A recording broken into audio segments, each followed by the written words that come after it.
Good afternoon, everybody. Kip T. Sword here with Chronicles of a Culture Changer from DT4 EMS. And I want to take you all the way back to first responder school, EMT school, the first few classes of paramedic school. And unfortunately, something that we found as we're traveling with nurses and training nurses in the hospital, it's something that you really don't hear very often. And what I'd like to do is get back and say, your safety is number one. So let's talk about priorities of scene safety. The number one priority is yours. Your own safety. That's my safety, your personal safety. No, nothing else takes precedence over that. Your safety is number one.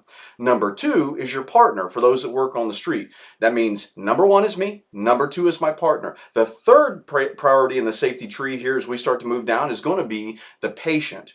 The next would be a bystander, and the very last would be that person that's the aggressor, the dirtbag, the scumbag, whatever. But so let's say it again. Number one, your safety is first, period. Nothing else takes precedence over that. Your safety is number one. You can't be any good to anybody else if you mess up on number one.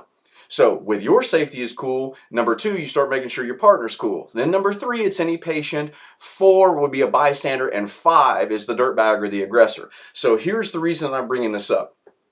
You can take an EMT student or a paramedic student or someone that we get around the country that is brand new. So if we get a person that's brand new to the field and we give them our class, the first 4 hours that we usually have to change the mindset of experienced providers, the new people coming in go, well, of course that makes sense. I'm not going to stand out there and get injured for anybody else. This is, this is a job. I'm here to, provide for my family, provide for myself, but I'm not here to get hurt. I'm not here to get injured.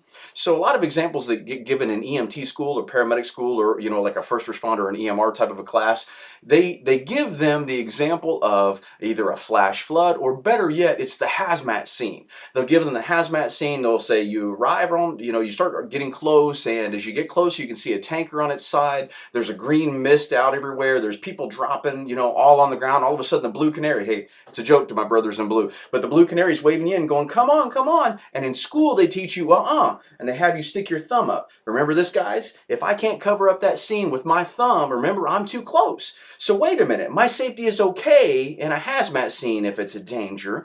If it is a flash flood and I'm on a regular unit, meaning a responding ambulance or a regular rescue truck that doesn't have swift water rescue and all that, and a person's out in the middle of this flash flood, you are not expected to go out and get in the middle of that and put yourself in danger trying to rescue someone else because A, you don't have the training, B, you don't have the tools.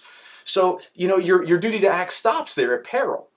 So why then, when it comes to dealing with someone who has quite possibly the potential to injure you, we're talking about the violence issue.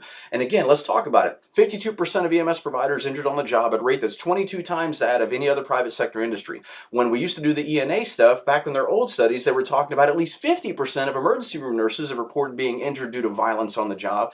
And yet this is the dirty little secret that no one talks about. And here's why. That ever popular confusion of patient versus attacker, like I was talking about this morning. You need to go on the website, you need to read that there's a distinct difference between a patient and an aggressor, because here's what I need you to hear, administrators. Your people are not backing up from somebody that's telling them that they're about to kick their butt, and they're trying to kick their butt, and this person is usually high or drunk, and your people don't back up and they keep getting beat up, and then they get made fun of when they get beat up because people don't take this subject serious. So you're hearing it from me, the scene safety priorities, and let me tell you something, if you're an employee and you get beat up on the job and somebody turns around, we're talking about administrative wise or peer wise, wants to give you heartburn, call me.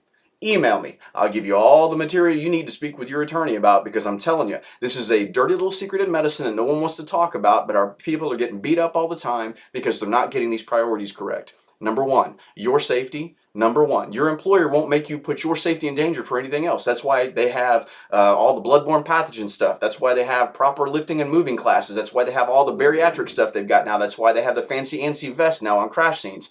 All this stuff to keep you from getting hurt on the job, yet violence is a leading cause of injury and nobody wants to address it.